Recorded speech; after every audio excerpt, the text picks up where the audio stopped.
ও দুনিয়ার মানুষেরা, ও বান্দা বান্দিরা, তোমরা শোনো, আল্লাহ কেন ঘুমান না, তিনি কেন ঘুমের ঘরে যান না?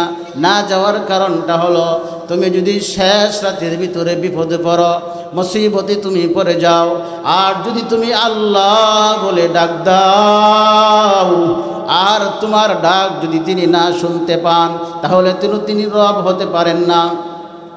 আল্লাহ বান্দাদের প্রতি এতই দয়ালু, এতই মেহেরবান।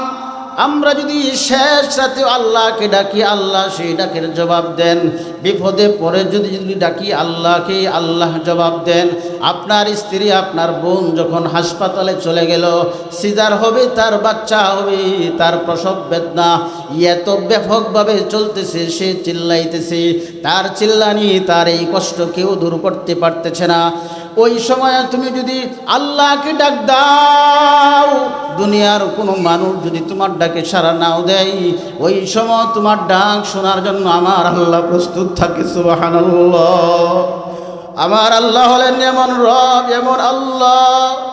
নৌযানের ভিতরে তুমি সওয়ার হয়েছ, লঞ্চের উপরে, স্টিমারে, জাহাজের উপরে সওয়ার হয়ে তুমি বরিশাল যাচ্ছ, অথবা লং সফরে তুমি যাচ্ছ, বিপদে পড়ে গেছো, নিচে পানি, চতুর্দিকে পানি, বাঁচার মতো কোনো সুযোগ নাই, কোনো রাস্তা নাই। সেই লঞ্চের ভিতরে পড়ে যদি তুমি আল্লাহকে ডাক দাও, আল্লাহ, ওই সময় তোমার ডাক আল্লাহ তাআলা শুনেন। অর্থাৎ দিবানিশি 24 ঘন্টা বান্দারে তোমার সেবা দেওয়ার জন্য আমি আল্লাহ রেডি আছি। সুবহানাল্লাহ। সূরা হাশর সুপরিচিত একটি স্থান, একটি জায়গা। এটার অনেক ফজিলত আছে। সেই ফজিলত সম্পর্কে ইনশাআল্লাহ আমরা ধারাবাহিকভাবে শুনব। তো সেই সূরা হাশরের ভিতরে, এই অল্প একটু স্থানের ভিতরে আল্লাহ তাআলার গুণবাচক নাম রয়েছে 8টি। জোরে বলতে হবে কয়টি? 8টি গুণবাচক নাম এই সূরা হাশরের ভিতরে আছে। মূল বয়ানে যাওয়ার পূর্বে আমরা 3টি তাকবীর দিব। আমি বলবো নারে তাকবীর, আপনারা বলবেন আল্লাহু আকবার। ডানে বামে সামনে যারা আছো আমার দিকে খেয়াল করো, ছাত্র ভাইয়ারা যারা আছেন, মুরব্বী বাবারা যেনারা আছেন, সবাই আমার প্রতি লক্ষ্য করেন। আমি বলছি নারে তাকবীর,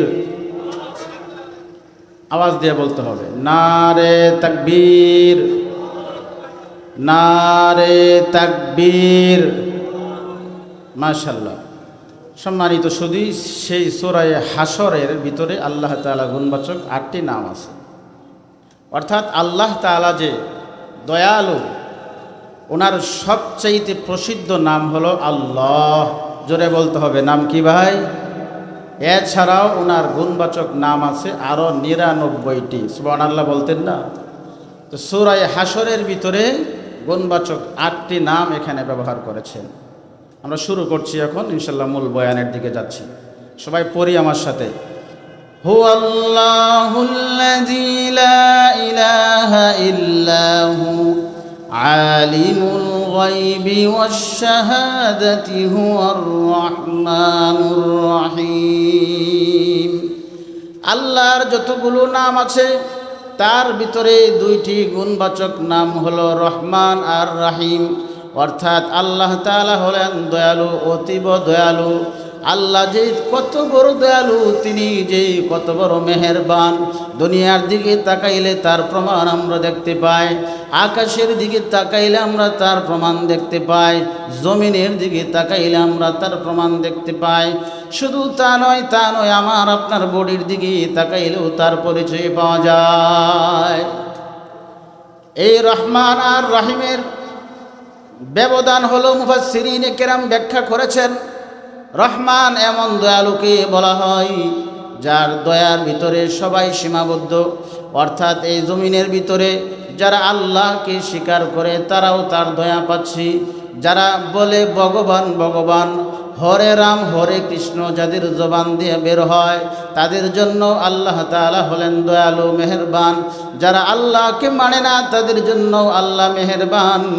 ওনার এই রহমান নামক দয়াটা সারা দুনিয়ার যত প্রাণী মাখলুকাত আছে সবার জন্য আল্লাহ আম করে দিয়েছে। কিন্তু রহিম নামে যে দয়ালু, রহিম নামে অতীব দয়ালু, ওনার গুণবাচক নাম। এই রহিমটা দুনিয়ার ভিতরে যেমন সবার জন্য তিনার দয়া আম করা হয়েছে, সেই রাহিম শব্দটি তিনি ব্যবহার করবেন শুধুমাত্র জান্নাতের ভিতরে ঈমানদারদের জন্য। সুবহানাল্লাহ। রাহিম এমন একটি দয়ালু যেটা কোনো কাফিরকে দেওয়া হবে না, কোনো অমুসলিমকে দেওয়া হবে না, কোনো ইহুদিবাদকে দেওয়া হবে না, কোনো খ্রিস্টানকে দেওয়া হবে না। আল্লাহ তাআলা সেটার মাধ্যমে শুধুমাত্র যারা ঈমানদার মুসলমান মুমিন হবে তাদের জন্যই তিনি সেই দয়া দিয়া, তিনি মায়া দিয়া তাদেরকে জান্নাতে পাঠাবেন। সুবহানাল্লাহ। আল্লাহ যে কত বড় দয়ালু, আর তিনি রহমান, তিনি কত দয়ালু, কত বড় দয়ালু রহমান। এই সূরাতুল হাশরের ভিতরে যেমন ওনার পরিচয় রয়েছে, সেই পরিচয়ের কোরআন শরীফের ভিতরে বিভিন্ন জায়গাতে আরও কয়েকটি গুরুত্বপূর্ণ স্থান আছে। সেই জায়গাটার ভিতরে একটি স্থানের নাম হলো আয়াতুল কুরসি, ঠিক কিনা? আয়াতুল কুরসির ভিতরে আল্লাহর পরিচয় আছে, আয়াতুল কুরসির ভিতরে রহমানের পরিচয় আছে, আয়াতুল কুরসির ভিতরে আমাদের রবের পরিচয় আছে। প্রথমে আমরা শুনি আয়াতুল কুরসির ফজিলত কি। আল্লাহর হাবিব বিশ্ব নবী তিনি বলেন, কেউ যদি প্রত্যেক ফরজ নামাজের পরে আয়াতুল কুরসি পাঠ করে সে এইভাবে চলতে থাকে, আল্লাহর রসুল বলেছেন সে মরতে দেরি হবে, জান্নাতের ভিতরে সে ঢুকতে দেরি হবে না। এজন্য বাবাজিরা, বন্ধুরা আমার, মা বোন যিনারা আছেন, সবার দিলের ভিতরে আয়াতুল কুরসি থাকা, আয়াতুল কুরসি পড়ার অভ্যস্ত করা, আয়াতুল কুরসিকে মুখস্থ করা, এটা অত্যন্ত গুরুত্বপূর্ণ একটি জায়গার নাম হলো আয়াতুল কুরসি। সেই আয়াতুল কুরসির ভিতরে আমার আপনার রবের পরিচয় আল্লাহ তুলে ধরেছেন, আমরা শুনব। আল্লাহ বলেন, আল্লাহু লা ইলাহা ইল্লা হুয়াল হাইয়ুল কাইয়্যুম লা তা'খুযুহু সিনাতুন ওয়ালা নাওম লাহু মা ফিস সামাওয়াতি ওয়া মা ফিল আরদ মান যাল্লাযী ইয়াশফা'ু 'ইনদাহু ইল্লা বিইذনিহি يعلم ما بين أيديهم وما خلفهم ولا يحيطون بشيء من علمه إلا بما شاء وسع كرسيه السماوات والأرض ولا يؤوده حفظهما وهو العلي العظيم। আল্লাহু আকবার। এখানে আল্লাহ তাআলার পরিচয় আল্লাহ তুলে ধরেছেন। আল্লাহ হলেন লা তা'খুযু সিনাতুন ওয়ালা নাওম। ওনার গুণের একটি ক্ষমতা হলো তিনি তো এমন রব, তিনি তো এমন খোদা, এমন আল্লাহ, তিনি কোনোদিন ঘুমান না, তার কাছে তন্দ্রাও যাইতে পারে না। ওরে দুনিয়ার মানুষ, তোমরা শোনো, তোমাদের স্রষ্টা যিনি, আমাদের রব যিনি, তিনি আমাদের জন্য তিনি কতটুকু সচ্চার হয়ে আছেন।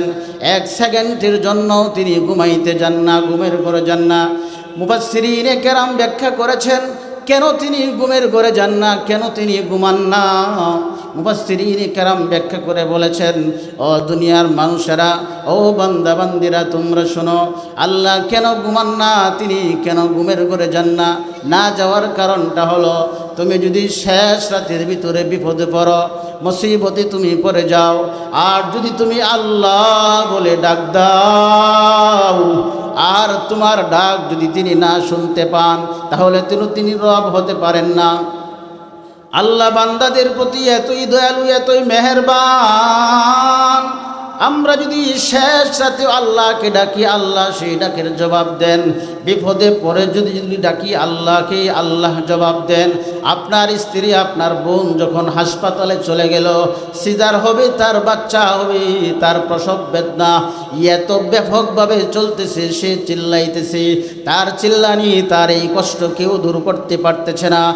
ওই সময় তুমি যদি আল্লাহকে ডাক দাও, দুনিয়ার কোনো মানুষ যদি তোমার ডাকে সাড়া নাও দেয়, ওই সময় তোমার ডাক শোনার জন্য আমার আল্লাহ প্রস্তুত থাকে। সুবহানাল্লাহ। আমার আল্লাহ হলেন এমন রব, এমন আল্লাহ, নৌযানের ভিতরে তুমি সওয়ার হয়েছ, লঞ্চের উপরে, স্টিমারে, জাহাজের উপরে সওয়ার হয়ে তুমি বরিশাল যাচ্ছ, অথবা লং সফরে তুমি যাচ্ছ, বিপদে পড়ে গেছো, নিচে পানি, চতুর্দিকে পানি, বাঁচার মতো কোনো সুযোগ নাই, কোনো রাস্তা নাই। সেই লঞ্চের ভিতরে পড়ে যদি তুমি আল্লাহকে ডাক দাও, আল্লাহ, ওই সময় তোমার ডাক আল্লাহ তাআলা শুনেন। অর্থাৎ দিবানিশি 24 ঘন্টা বান্দারে তোমার সেবা দেওয়ার জন্য আমি আল্লাহ রেডি আছি। সুবহানাল্লাহ। এজন্য আয়াতুল কুরসি গুরুত্বপূর্ণ একটি আয়াত। আয়াতুল কুরসি মুখস্থ করা 1 বছর লাগবে, 6 মাস লাগবে, 1 মাস লাগবে? নো।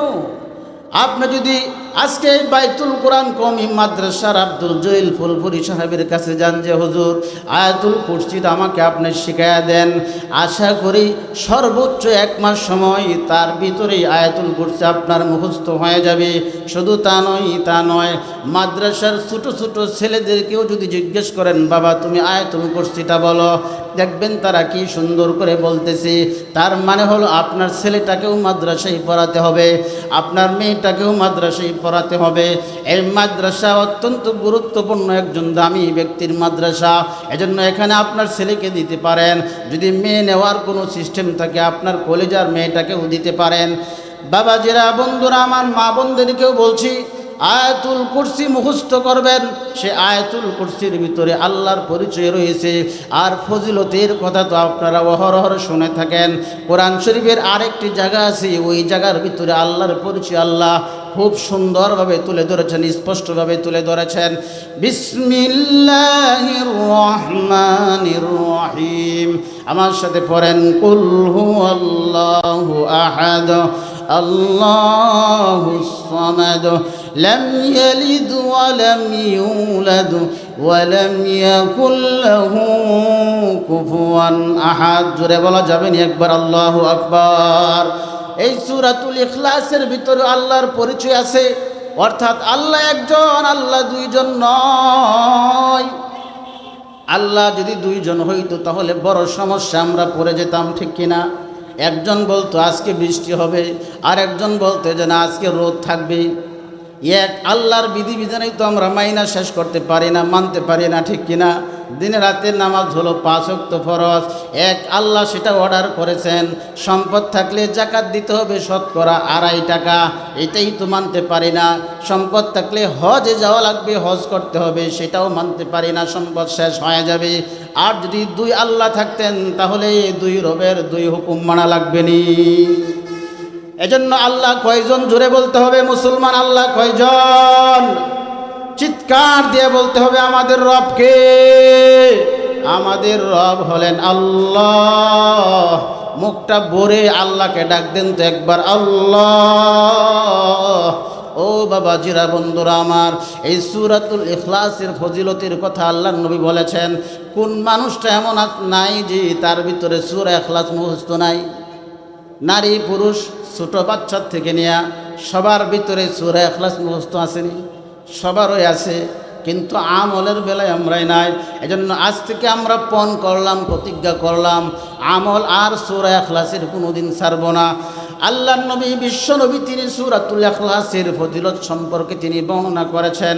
কেউ যদি 3 বার সূরা ইখলাস তেলাওয়াত করে তাহলে তার আমল নামার ভিতরে 1 খতম কোরআন তেলাওয়াতের সওয়াব দান করেন। কে? 1 খতম কোরআন তেলাওয়াতের সওয়াব আল্লাহ দান করেন। এজন্য সূরা ইখলাস হয় দিনে, না হয় সকালে, না হয় শোয়ার সময়। আল্লাহর ওয়াস্তে আজকে যারা আমার বয়ানগুলো শুনতেছেন কেউ বাদ দিবেন না, হাত তুলে একটু দেখায় দেন তো আল্লাহকে। নারে তাকবীর, নারে তাকবীর। মাশাআল্লাহ বাবাজিরা, বন্ধুরা আমার, এজন্য সেই সূরাতুল ইখলাসের ভিতরে আল্লাহর পরিচয় আছে। আল্লাহ তাআলা হলেন এমন দয়ালু, তিনি এমন রহমান, তিনি এমন রহিম। আল্লাহ আমাদের উপরে তিনি এত দয়ালু, এত মায়াবান।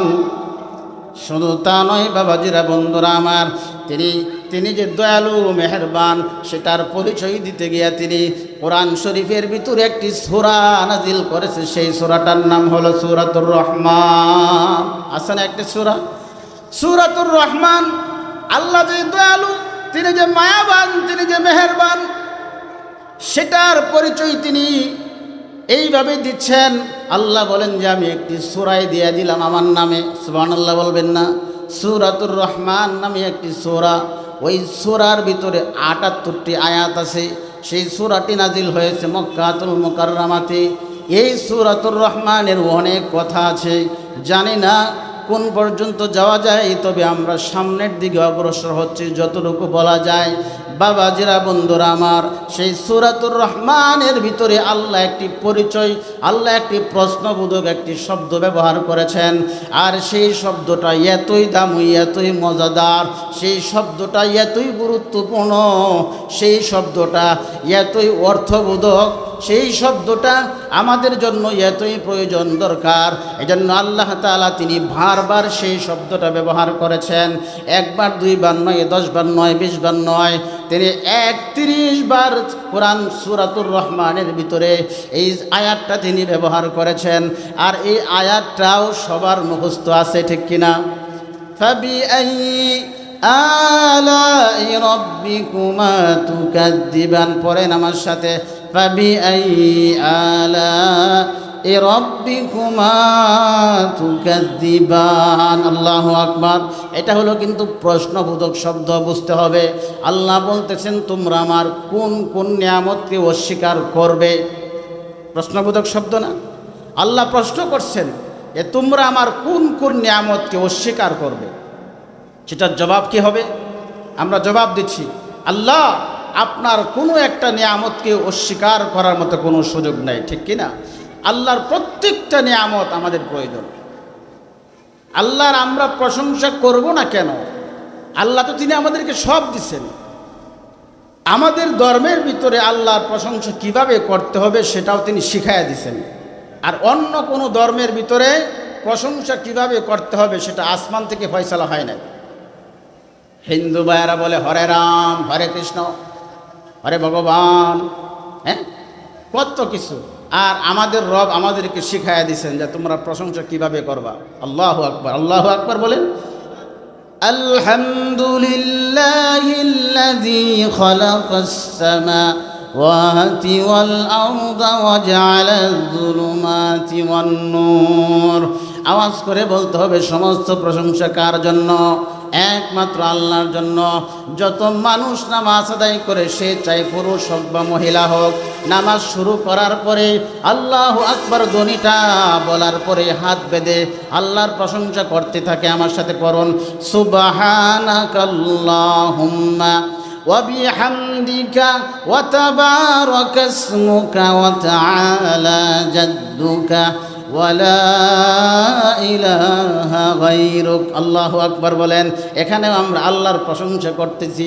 প্রথম দাফে আল্লাহর প্রশংসা, দ্বিতীয় দাফে যখন আবার পড়তেছি বিসমিল্লাহির রহমানির রহিম, আলহামদুলিল্লাহি রাব্বিল আলামিন। প্রশংসা কার? আওয়াজ করে বলতে হবে মুসলমান, প্রশংসা কার? একমাত্র প্রশংসা আল্লাহর। আল্লাহু আকবার। সমস্ত প্রশংসা আল্লাহর জন্য। করবেন না কেন আল্লাহর প্রশংসা? আল্লাহ বলতেছেন আলাম নাজআল লাহু আইনাইন ওয়া লিসানান ওয়া শাফাতাইন ওয়া হাদাইনাহুন নাজদাইন। আল্লাহ তাআলা বলতেছেন শোনো শোনো দুনিয়ার মানুষ শোনো, আমি আল্লাহ তোমাদেরকে একটা নয় দুইটা চোখ দান করেছি। চোখ কত বড় নিয়ামত। যাদের চোখ নাই তাদেরকে গিয়া জিজ্ঞেস করলে পাওয়া যাবে, ঠিক কিনা? চোখ আল্লাহ তাআলার কত বড় নিয়ামত।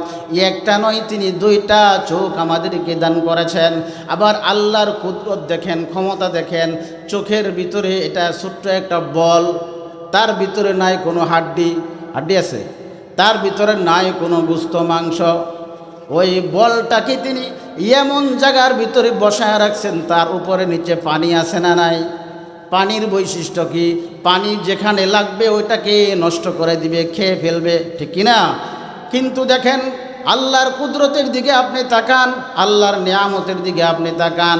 চোখটাকে তিনি এমন জায়গার ভিতরে ফিটিং করেছে, চোখের ভিতরে পানি রয়েছে, চোখে যখন ময়লা পড়বে, ময়লা পড়ার সাথে সাথে আপনি যখন চোখের ভিতরে হাত দিবেন, দেখবেন ওই পানির সাথে চোখের ময়লাটাও বের হয়ে যায়। জোরে বলুন ঠিক কিনা? আল্লাহর কুদরত, আল্লাহু আকবার বলো না বাবা। এজন্য আল্লাহ বলতেছেন, আমি তোমাদেরকে দুইটা চোখ দিলাম, যার চোখ নাই চোখের কি মর্যাদা গিয়া তার কাছে গিয়ে জিজ্ঞেস করো। এরপরে আল্লাহ তাআলা আমাদেরকে ঠোঁট দিছেন দুইটা। কয়টা ঠোঁট দিছেন? ঠোঁটের ভিতরে হাড্ডি আসেনি? আল্লাহু আকবার, আল্লাহু আকবার বলুন না একবার, আল্লাহু আকবার। ঠোঁটের ভিতরে হাড্ডি নাই, হাড্ডি ছাড়া এই দুইটা ঠোঁট তিনি এত সুন্দর করে আমাদের জন্য সাজায় রাখছে। আল্লাহু আকবার। এরপরে আল্লাহ বলতেছেন, মুসলমান তোমরা শুনো, তোমাদের মুখের ভিতরে আমি আল্লাহ জিহ্বা দান করলাম। এত মজাদার একটা জিহ্বা, জিহ্বা দিয়ে তুমি খাবার আস্বাদন করতে পারো, জিহ্বা দিয়ে তুমি খাবারের স্বাদ বুঝতে পারো। ওই জিহ্বার ভিতরে কিন্তু হাড্ডি নাই। হাড্ডি আছে? জিহ্বার ভিতরেও হাড্ডি নাই। আল্লাহু আকবার বলা যাবে নি? জিহ্বার ভিতরেও হাড্ডি নাই।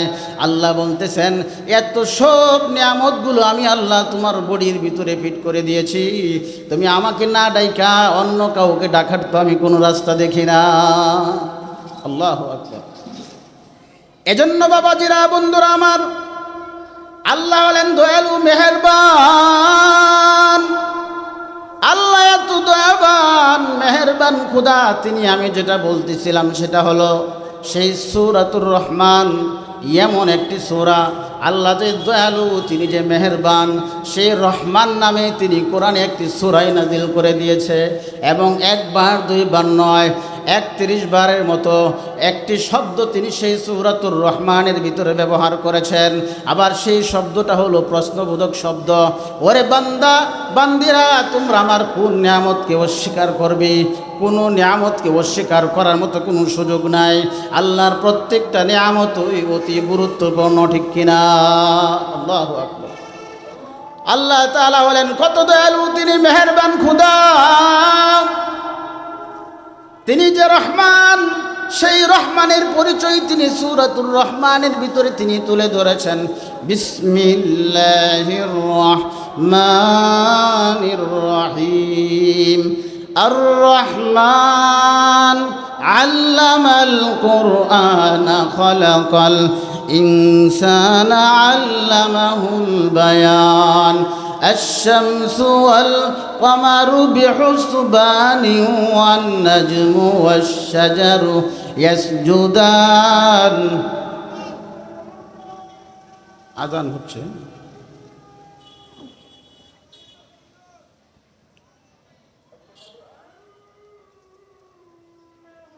উঠবেন না, উঠেন না, উঠেন না, এই ভাই উঠেন না, বসেন।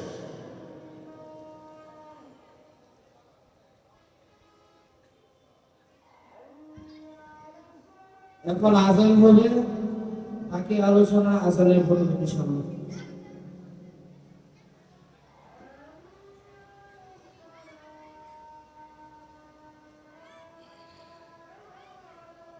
আল্লাহু আকবার,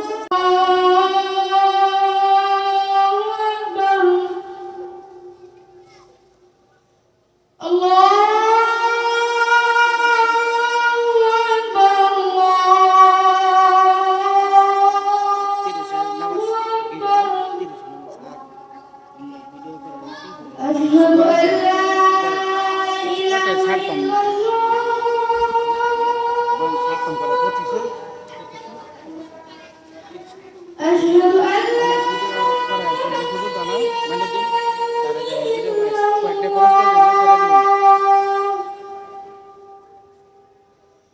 أشهد أن محمد رسول الله।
الدعوة التامة الصلاة القائمة آت محمد আমাদের মঞ্চে 7:30-এ নামাজের জামাত হবে। যারা মঞ্চে নামাজ পড়বেন তারা মঞ্চে চলে আসবেন, আর যারা মঞ্চে জায়গা না হইলে আপনারা রোডের পূর্ব পাশে মসজিদ আছে, মসজিদে যায় নামাজের শরীক হবেন। পৃথিবীর সর্বশ্রেষ্ঠ সুর ধ্বনির নাম কি? আজান, ঠিক কিনা? আজানের চাইতে শ্রেষ্ঠ ধ্বনি আওয়াজ এই পৃথিবীতে আর কিছু নাই। মদিনা মসজিদে সকালে যখন ফজরের আজান হয়, আল্লাহু আকবার, মনে হয় যে স্বয়ং ফিরিস্তা এসে আজান দিতেছে। মদিনাতুল মুনাওয়ারা মসজিদে নববীতে যখন ফজরের আজান হয়, যখন কোরআন তেলাওয়াত হয়, আল্লাহু আকবার, কি সুন্দর টান দেয়। আল্লাহু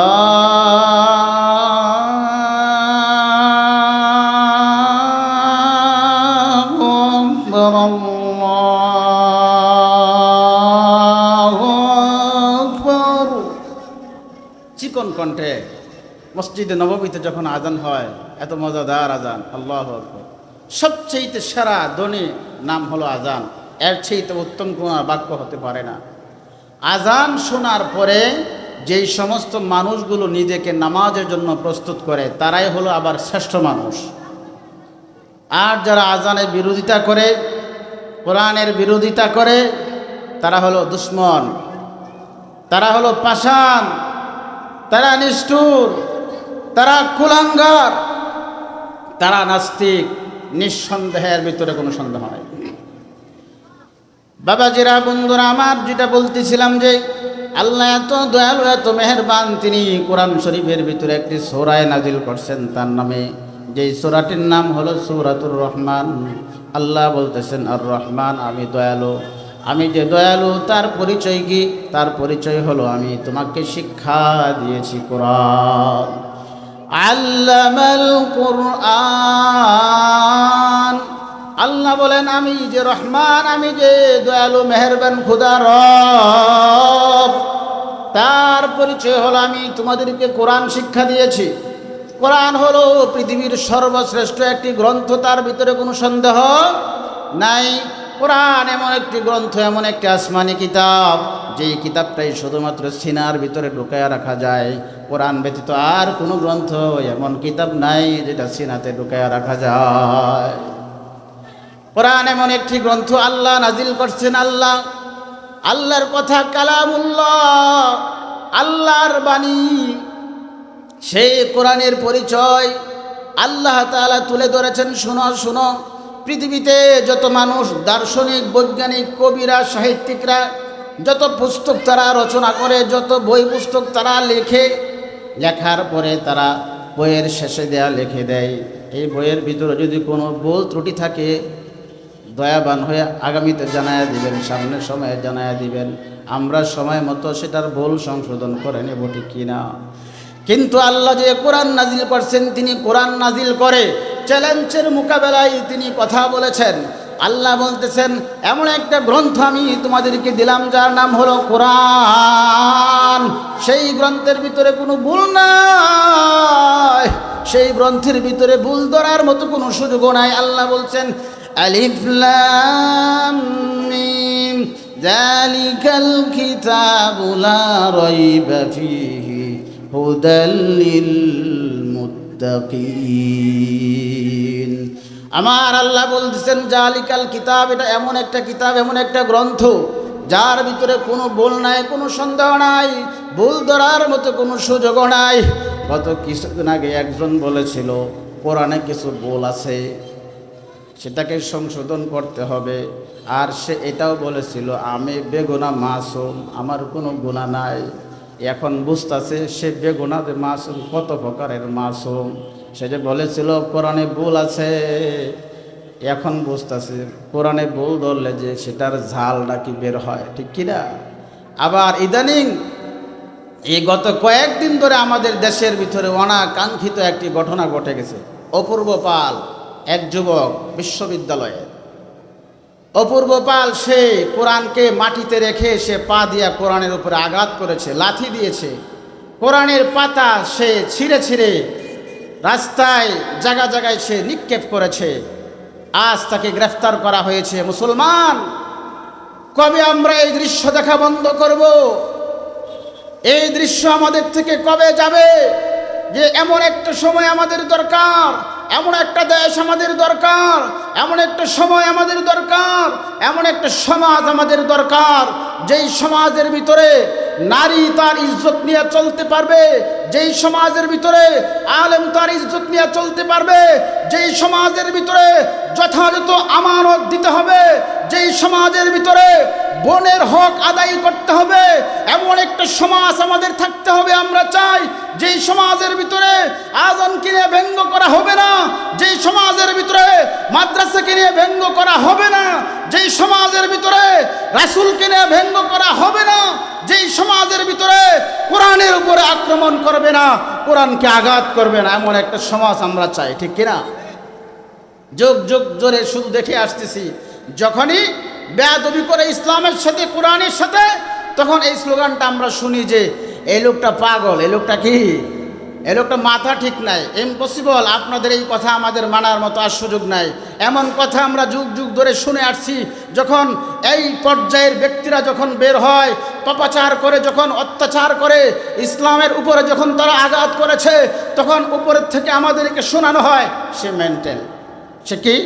যদি সে মেন্টালি হয়ে থাকে তাহলে তার স্থান তো বিশ্ববিদ্যালয় নয়, তার স্থান হলো পাবনা। ঠিক? আওয়াজ করে বলুন, তার স্থান হলো পাবনা। সম্মানিত শুধু আমার, এই দৃশ্য আমরা আর এই বাংলার জমিনে দেখতে চাই না। সুতরাং আমাদের আজকের এই মাওনা চৌরাস্তার ফ্লাইওভার চত্বর থেকে, বাইতুল কুরআন মাদ্রাসার মাঠ থেকে আমরা বলতে চাই, এই অপূর্ব পালকে শুধু জেলখানার ভিতরে বললেই হবে না। এই অপূর্ব পালের সর্বোচ্চ শাস্তি হলো মৃত্যুদণ্ড। মুসলমান, ঠিক কিনা বলো? মৃত্যুদণ্ড ছাড়া আমরা কিছুই চাই না। তার সর্বশেষ সমাধান হলো মৃত্যুদণ্ড। যখন ওই কেউ কোরআনের বিরুদ্ধে কথা বলবে, তার শাস্তি হলো মৃত্যুদণ্ড। নবীর বিরুদ্ধে যদি কথা বলে, আইন ফাঁস করতে হবে, তার শাস্তি হলো মৃত্যুদণ্ড। আলেমদের বিরুদ্ধে কথা বলবে, আলেমদেরকে রাজাকার বলবে, সন্ত্রাস বলবে, তাদেরকে এই জমিনে সুস্থ পায়ে আমরা হাঁটতে দিব না। মুসলমান, ঠিক কিনা বলো? সম্মানিত শুধু আমার, আমরা শান্তি চাই। এই মুসলিম প্রিয়, ইসলাম প্রিয় দেশে আমরা নিরাপদে বসবাস করতে চাই। আল্লাহ তাআলা আমাদেরকে কবুল করেন, আব্দুল জলিল ফুলপুরি সাহেবের মাদ্রাসাকে কবুল করেন, আজকের এই সম্মেলনকে কবুল করেন। ওয়া আখিরু দাওয়ানা আলহামদুলিল্লাহি রাব্বিল আলামিন।